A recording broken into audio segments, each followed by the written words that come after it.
Hai Studio Lovers, sebuah berita menghebohkan datang dari Angkatan Laut Amerika Serikat.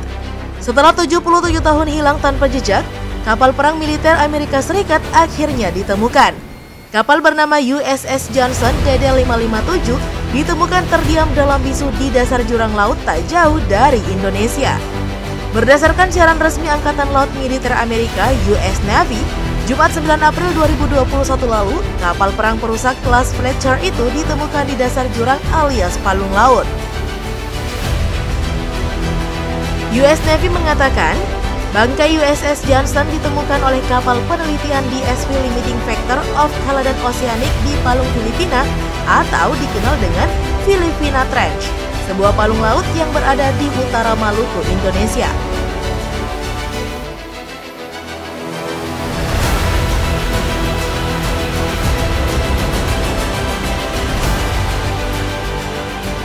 USS Johnston merupakan kapal perusak andalan Amerika yang dikerahkan dalam pertempuran Samar Teluk Leyte.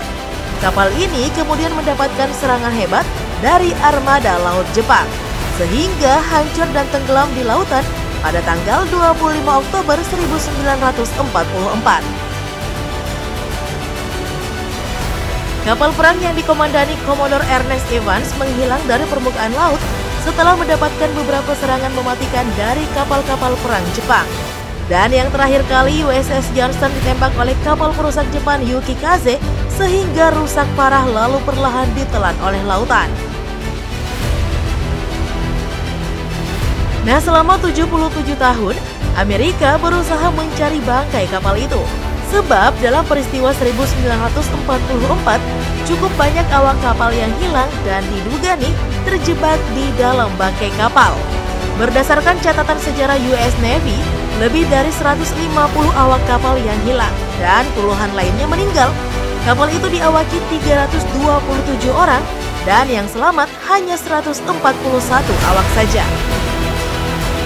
Sebenarnya nih pada Oktober 2019 lalu, kapal penelitian Petrel All Vulcan Inc. menemukan serpihan kapal yang diduga USS Johnston di kedalaman lebih 20.000 kaki. Itu adalah bangkai kapal terdalam yang pernah ditemukan. Naval History and Heritage Command menilai bangkai kapal itu mungkin di Johnston berdasarkan lokasi duga hilang. Tapi ada kapal perang Amerika lainnya yang hilang dan tenggelam di pertempuran yang sama dengan USS Johnston, yakni Hawk DD533. Dan keduanya memiliki kemiripan bentuk yang sama. USS Johnston ditemukan di dasar jurang atau palung laut Filipina pada kedalaman 21.180 kaki atau sekitar 6.406 meter. Atau nih menjadi kuburan bangkai kapal terdalam di bumi yang ditemukan dalam survei dunia. Nah, dalam videonya nih, Caledon Oceanic memperlihatkan kondisi USS Johnston yang mereka temukan. Pada rekaman singkat itu tampak dengan jelas kondisi USS Johnston. Bahkan nih ada beberapa bagian utuh seperti busur, pistol, peluncur torpedo, dan juga jembatan. Nah, Lovers, itu dia informasi tentang hilangnya kapal perang Amerika yang ditemukan di Laut Indonesia. Nah, jika kalian merasa informasi ini sangat bermanfaat, sudilah kiranya kalian menekan tombol subscribe dan aktifkan juga lonceng notifikasinya agar kamu tidak ketinggalan informasi menarik lainnya hanya dari Studio Langit. Sampai jumpa!